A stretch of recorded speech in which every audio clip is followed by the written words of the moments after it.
Ancient Rome: clothing, architecture, and military. Did Rome have these three things? Well, for starters, they had clothing. The clothing was a big thing in Rome. The cloth and dress distinguished one class of people from the other class. The plebeians, who were the poor people of the city, wore the simple tunic, which the tunic was pretty much just a dress. The plebeians wore,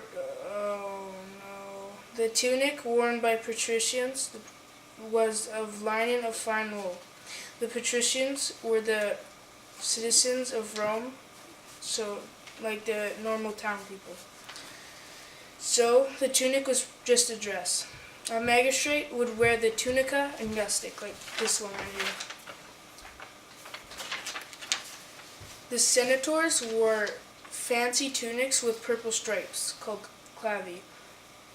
Military tunics were shorter than the ones worn by citizens. Boys, until a certain festival, had to wear the toga praetexta, like this, right here, which was a toga with a purple border, like the senator's toga. A toga was just a big sheet wrapped around you and tied like that. Okay, number 2, architecture. Rome was famous for its arts and structures. Rome was more advanced than most civilizations, so it had to have good architecture, you'd think. For instance, the Roman concrete has made a riddle, and even after more than 2,000 years, some of the ancient Roman structures still stand magnificently, like the Colosseum, right here.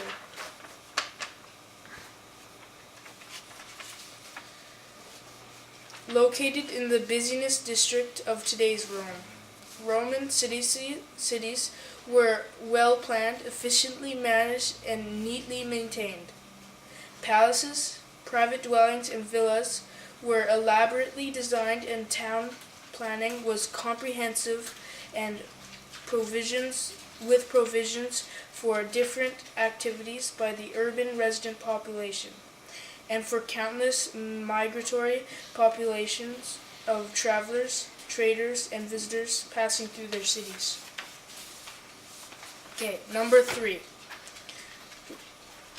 military. Well, at one point, Rome was a world power, so it had to have military.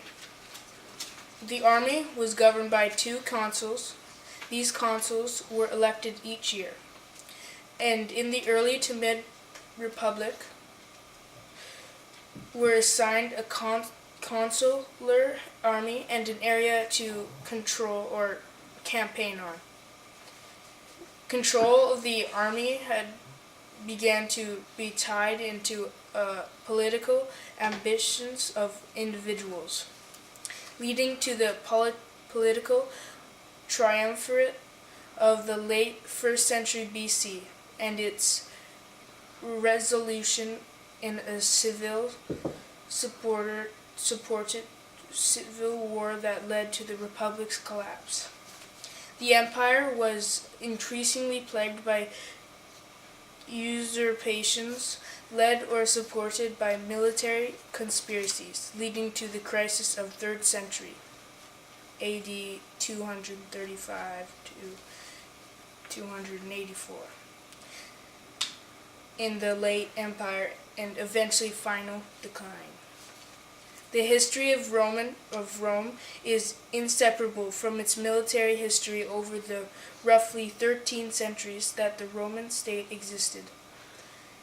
The core of the military campaigns of ancient Rome is the account of Roman military's land battle.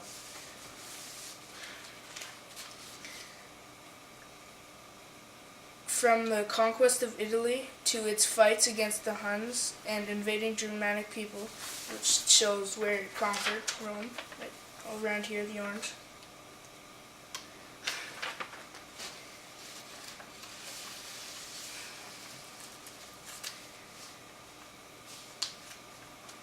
Naval battles were largely less important, although there were there are notable exceptions during, for instance, the First Punic War and others. So this shows that Rome met the needs of these three key elements.